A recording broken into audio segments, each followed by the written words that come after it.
La sangre se acumulaba entre los antiguos azulejos de mármol, mientras Teodora, de 15 años, se apretaba contra la fría pared del palacio. Fuera de su escondite, las botas retumbaban por los pasillos donde antes había bailado. Los gritos resonaban contra las paredes adornadas con 1000 años de historia. La fecha era el 29 de mayo de 1453, y el imperio cristiano más antiguo del mundo moría en tiempo real. En algún lugar de esos mismos pasillos, un sultán de 21 años estaba a punto de tomar una decisión que los historiadores pasarían siglos tratando de explicar. Lo que el sultán Mehmed II hizo en las siguientes 72 horas destrozaría todas las suposiciones sobre la conquista medieval. Esta no es una historia sobre la brutalidad que esperas. Es sobre algo mucho más inquietante, el tipo de misericordia que plantea más preguntas de las que responde. Pero antes de revelar lo que sucedió cuando Teodora se encontró cara a cara con el hombre que destruyó su mundo, piensa en esto. ¿Qué harías si acabas de conquistar una ciudad después de 57 días de asedio? Tus soldados están exhaustos, tu tesoro está vacío. La ley islámica te concede 3 días de saqueo, y frente a ti está una princesa adolescente de la dinastía que acabas de aniquilar. Mantén esa pregunta en tu mente mientras retrocedemos al lugar donde comienza esta historia imposible. Primavera de 1453. Constantinopla, la joya que había permanecido en pie durante 1100 años, se estaba asfixiando bajo el asedio. 80.000 guerreros otomanos rodeaban murallas que nunca habían caído. 200 barcos ahogaban el puerto, y cañones como nunca había visto el mundo medieval hacían que la tierra misma temblara con cada disparo. Dentro de esas fortificaciones que se desmoronaban, 7.000 defensores se enfrentaban a matemáticas que solo prometían muerte. El aire sabía a pólvora y brea ardiente. Las campanas de las iglesias nunca dejaban de sonar. Los sacerdotes llevaban íconos sagrados por las calles, donde los ciudadanos atrancaban las puertas con muebles, sabiendo exactamente lo que la ley islámica permitía cuando una ciudad caía por la fuerza.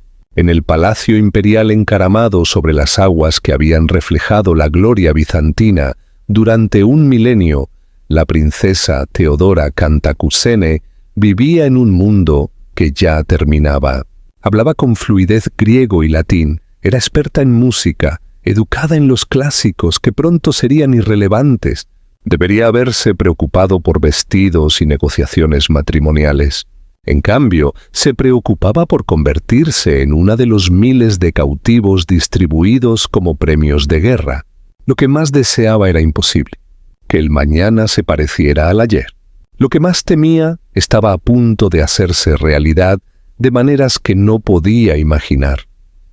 Al otro lado de las líneas del asedio, el sultán Mehmed II estaba consumido por una obsesión que iba más allá de la simple conquista.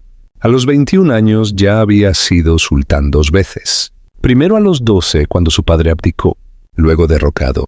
Ahora restaurado a los 19 con todo que demostrar. Las cortes europeas se burlaban de él como el sultán niño. Sus propias tropas de élite dudaban de él. Su legendario padre guerrero proyectaba una sombra de la que nunca podría escapar. Así que Mehmed no solo quería derribar esas murallas, quería convertirse en el nuevo César, el gobernante que uniría Oriente y Occidente bajo su corona. Dormía con relatos de las campañas de Alejandro Magno bajo la almohada. Hablaba 6 idiomas y estudiaba la ciudad que estaba destruyendo con la pasión de alguien que planeaba gobernarla. 55 días de alimentar a 80.000 soldados habían vaciado su tesoro.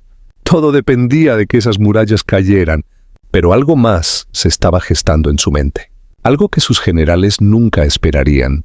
28 de mayo, el día antes del asalto final. Mehmed hizo una oferta que sorprendió a todos. Ríndanse ahora. Todos se marchan sanos y salvos con sus posesiones. El emperador Constantino podría gobernar el Peloponeso como vasallo otomano. No se derramaría una gota de sangre. El emperador Constantino X se negó con palabras que aún resuenan: rendir la ciudad está más allá de mi autoridad o de cualquier otro que viva en ella. Todos hemos decidido morir por nuestra propia voluntad. Esa noche, Constantinopla se preparó para el final. Miles llenaron Santa Sofía para una última liturgia. Ortodoxos y católicos juntos, sus odios teológicos olvidados ante la muerte. Las velas parpadeaban contra mosaicos dorados. Las voces se elevaban en una oración desesperada que el cielo parecía no querer responder. En el palacio, la madre de Teodora tomó una decisión que salvaría la vida de su hija. Le cortó el cabello. Le manchó las manos con hollín de cocina. La vistió con lana áspera. Las mujeres nobles serían reclamadas como premios. Las sirvientas podrían pasar desapercibidas. Era una apuesta medida en horas. 29 de mayo, 1 de la mañana. Los tambores otomanos comenzaron la marcha de la muerte. 80.000 voces rugieron tan fuerte que los cronistas juraron que la tierra respondió. La primera oleada atacó las murallas y murió por cientos. La segunda oleada presionó con más fuerza. La tercera oleada, los genízaros de élite, golpearon como una lanza en el punto más débil. A las 5 de la mañana ocurrió el desastre. El comandante italiano que lideraba la defensa recibió una flecha a través de la coraza y entró en pánico. Sus soldados lo vieron retirarse y rompieron formación. Los otomanos lo notaron. En una pequeña puerta llamada Kerkaporta, alguien había olvidado cerrar con llave después de una salida. Un soldado otomano llamado Ulubatli Hasan lo notó. Se apresuró con 30 hombres y levantó la bandera otomana en la muralla interior. Los defensores bizantinos vieron banderas enemigas dentro de su ciudad. La moral se hizo añicos como el vidrio. El emperador Constantino se arrancó la insignia imperial y cargó en la refriega gritando que la ciudad había caído y él aún estaba vivo. Su cuerpo nunca fue encontrado. A las 8 de la mañana, los soldados otomanos inundaron por 6 puntos de ruptura. La ley islámica era clara: 3 días de saqueo para un ejército atacante. Lo que siguió sería recordado como uno de los saqueos más brutales del período medieval. Los soldados saquearon cada casa. Los ciudadanos que se atrincheraron fueron ahogados con humo o quemados vivos. Mujeres y niños fueron reunidos. Se estima que entre 30 y 50.000 personas fueron esclavizadas ese día. La ciudad, que había albergado 300.000 almas, se llenó de repente de gritos, fuego y el tipo de caos que borra civilizaciones. La Hagia Sofía se convirtió en una trampa. Los que buscaron santuario no encontraron ninguno. Las tropas otomanas derribaron las puertas de bronce y arrastraron a los sacerdotes en medio de la oración, seleccionando a los cautivos más valiosos. Mujeres hermosas, jóvenes fuertes, niños que podían ser entrenados. El palacio imperial cayó a media mañana. Las tropas irrumpieron por los corredores de mármol en busca de la familia real. Algunos nobles eligieron el suicidio. Otros se escondieron en cisternas y pasajes secretos.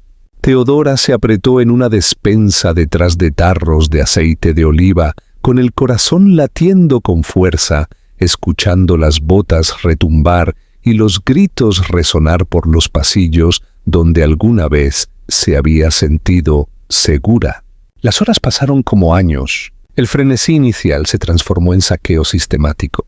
Y entonces el sultán Mehmed entró en Constantinopla. Montaba un corcel árabe blanco a través de la puerta al mediodía, flanqueado por sus consejeros más cercanos. Se dirigió directamente a la Hagia Sofía, no para destruirla, para reclamarla. Desmontando, Mehmed tomó un puñado de tierra y la vertió sobre su turbante en un gesto islámico de humildad ante Dios. Entró en la catedral, cuyas paredes aún brillaban con mosaicos dorados de Cristo, y declaró que se convertiría en una mezquita. Se convocó a un imán. La llamada a la oración resonó donde los himnos cristianos habían sonado durante 9 siglos. Pero entonces Mehmed hizo algo que hizo refunfuñar a sus soldados. Ordenó detener el saqueo de inmediato. Después de solo un día en lugar de los 3 tradicionales, anunció que los ciudadanos que se escondían en sus casas no serían dañados. Los antiguos residentes podían regresar. Las iglesias serían protegidas. Mehmed no solo estaba conquistando una ciudad, se estaba declarando a sí mismo el legítimo emperador romano. Y los emperadores necesitan súbditos para gobernar, no cadáveres para enterrar. Sus consejeros elaboraron listas de la nobleza capturada, entre ellos varios miembros de la familia imperial, incluida una joven adolescente encontrada escondida en el palacio, disfrazada de sirvienta pero traicionada por su habla refinada y sus manos demasiado suaves para el trabajo de cocina. La princesa Teodora fue llevada ante el sultán Mehmed II en la sala del trono donde sus antepasados habían gobernado durante siglos. Imagina ese momento, salones de mármol que aún olían a humo, mosaicos destrozados crujiendo bajo los pies, manchas de sangre oscureciendo los suelos donde alguna vez caminaron diplomáticos. Mehmed estaba sentado en un trono portátil, vestido con seda blanca y un enorme turbante asegurado con un broche enjollado, evocando deliberadamente la vestimenta imperial romana. Teodora fue empujada hacia adelante, todavía con ropa de sirvienta, sucia, aterrorizada. Había pasado 15 años aprendiendo a hacer reverencias ante embajadores visitantes. Ahora estaba ante el hombre que había destruido todo lo que conocía. El protocolo otomano exigía que se postrara. Se quedó inmóvil. Según cronistas que entrevistaron a testigos, Mehmed la observó durante un largo momento. Su traductor le preguntó su nombre. Ella lo dijo en una voz apenas por encima de un susurro. Entonces Mehmed habló. En griego, con fluidez. ¿Eres de la línea imperial? Sí. ¿Dónde está tu padre? Muerto en el asedio. La sala del trono contuvo la respiración. Los comandantes otomanos esperaban que el sultán la reclamara como concubina, práctica estándar para una joven noble cautiva. Los asistentes bizantinos presentes esperaban ejecución o esclavitud. Mehmed hizo una pregunta más. ¿Sabes leer y escribir? Griego, latín y algo de árabe, respondió ella. Y entonces ocurrió lo impensable. El sultán Mehmed II ordenó liberar a la princesa Teodora, no como esclava, no como concubina, sino como mujer libre bajo protección estatal. Más aún, le asignó una pensión, una residencia y permiso para practicar abiertamente el cristianismo. La sala estalló en murmullos confundidos. Así no funcionaba la conquista. Pero el razonamiento de Mehmed reveló algo mucho más complejo que la simple misericordia. Se había declarado César de Roma. Para ser un legítimo emperador romano, necesitaba continuidad con el pasado bizantino, no su aniquilación. Al mostrar misericordia hacia la familia imperial, demostró magnanimidad, la virtud romana que se suponía debían encarnar los emperadores. Al proteger a los cristianos, se posicionó como gobernante de todos sus súbditos, no solo de los musulmanes. Su decisión fue aún más profunda. Algunos historiadores sugieren que Mehmed pudo haber contemplado casarse con una princesa bizantina para cimentar su reclamo como verdadero sucesor de Constantino el Grande. Si Teodora fue considerada para este papel sigue siendo debatido, pero la misericordia sin precedentes mostrada hacia ella y otros miembros de la familia imperial sugiere un cálculo estratégico más allá de la victoria en el campo de batalla. Teodora no fue la única beneficiaria. Mehmed nombró a un destacado erudito bizantino como nuevo patriarca ortodoxo, otorgándole autoridad sobre todos los cristianos ortodoxos del imperio. Esto era inaudito. Un sultán musulmán otorgando poder civil a un líder religioso cristiano. El mensaje era inconfundible. Esto no era el fin de Bizancio, era su transformación bajo nueva administración.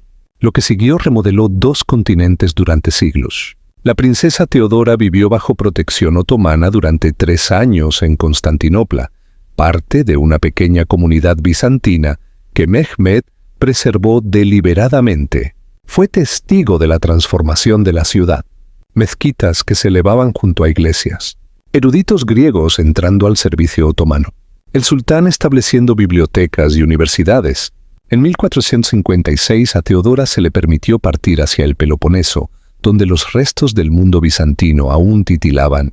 Los relatos sugieren que finalmente se casó con un noble menor y vivió hasta aproximadamente 1480, muriendo en la oscuridad, pero en libertad. Su historia fue suprimida por ambos lados por diferentes razones. Los cronistas europeos occidentales preferían narrativas de brutalidad otomana. La misericordia complicaba sus llamados a la cruzada. Los historiadores otomanos se centraron en el genio militar de Mehmed. Sus políticas protectoras hacia los cristianos sugerían una complejidad incómoda, pero los documentos conservados en los archivos otomanos cuentan otra historia. Los decretos de Mehmed que protegían a la nobleza bizantina, sus nombramientos de cristianos en cargos administrativos, su preservación del saber griego revelan a un gobernante que intentaba construir un imperio cosmopolita, no un estado religioso. La ironía es profunda. El conquistador que destruyó el imperio bizantino también preservó a su pueblo de manera más efectiva que los propios emperadores bizantinos, plagados de guerras civiles, disputas teológicas y colapsos económicos. Otros cautivos no tuvieron tanta suerte. Miles permanecieron esclavizados, vendidos en mercados desde El Cairo hasta Crimea. La élite intelectual se dispersó por Italia, llevando consigo el conocimiento bizantino que alimentaría el renacimiento italiano. La caída de Constantinopla desencadenó la era europea de la exploración, ya que las rutas comerciales a través del territorio otomano se volvieron prohibitivamente costosas, obligando a España y Portugal a buscar nuevos caminos hacia Asia. En 2009, arqueólogos turcos que examinaban registros del Palacio Otomano de la década de 1450 encontraron listas detalladas de personas protegidas. Griegos a los que se les concedió inmunidad contra la esclavitud. El nombre de la princesa Teodora aparece en estos documentos junto con los pagos de su pensión registrados entre 1153 y 1456 investigaciones. Recientes demuestran que las políticas de Mehmed hacia los cristianos bizantinos fueron mucho más complejas de lo que sugerían tanto el triunfalismo otomano como la propaganda europea. Aproximadamente 15.000 griegos permanecieron en Constantinopla bajo estatus protegido, formando la base de la comunidad griega que administraría las poblaciones ortodoxas otomanas durante 4 siglos. Existen teorías contrapuestas sobre las motivaciones de Mehmed. Algunos historiadores argumentan puro pragmatismo. Necesitaba administradores que comprendieran los sistemas bizantinos. Otros sugieren un respeto intelectual genuino. Mehmed era un príncipe renacentista que valoraba el conocimiento. Otros apuntan al cálculo político. Proteger a Teodora y a la familia imperial impedía que los rivales occidentales reunieran cruzadas alrededor de la realeza bizantina superviviente. La verdad resiste una categorización simple, y es precisamente por eso que nos atormenta. Esta historia nos enseña que los monstruos y héroes de la historia rara vez encajan en nuestras categorías ordenadas. Un conquistador de 21 años que permitió días de saqueo también pudo mostrar una misericordia estratégica que salvó a miles. Una princesa de 15 años que lo perdió todo pudo sobrevivir gracias a la adaptabilidad y al azar. La caída de Constantinopla revela patrones que vemos repetidos a lo largo de la historia. Los imperios no terminan limpiamente. Los vencedores necesitan a sus víctimas más de lo que admiten. Y la supervivencia a menudo proviene de la necesidad de legitimidad de los poderosos, no de su compasión. ¿Cuántos otros secretos se esconden en los archivos de los palacios, esperando ser descubiertos? ¿Cuándo la conquista se convierte en transformación? ¿Cuántas otras personas se deslizaron por las grietas de la catástrofe porque alguien poderoso las necesitaba con vida? Imagina las emociones de Teodora en esa sala del trono, el terror dando paso a la confusión. La confusión convirtiéndose en incredulidad cuando se dio cuenta de que viviría. Imagina el cálculo de Mehmed, un gobernante apenas mayor que ella, equilibrando la tradición militar contra la ambición imperial, sabiendo que la historia juzgaría si era un simple caudillo o un verdadero emperador. Ambos estaban atrapados en los roles que la historia les asignó. Ambos encontraron caminos inesperados entre los escombros. Una ciudad que había permanecido en pie durante 1100 años cayó en una sola mañana. Una princesa adolescente que debería haber muerto fue liberada por su conquistador, y un sultán que dirigió a 80.000 guerreros se convirtió en el improbable protector del mismo pueblo que había conquistado. La misericordia y la masacre caminaron de la mano por las calles ardientes de Constantinopla, revelando que los momentos más importantes de la historia rara vez son tan simples como nos enseñan. Si esta historia te dejó cuestionando todo lo que creías saber sobre conquistadores y conquistados, deja un comentario abajo. ¿Qué te perturbó más? ¿La brutalidad de la conquista o la misericordia inesperada que siguió? Porque la historia nunca trata solo de quién ganó. Se trata de la complejidad que ambos lados intentaron olvidar.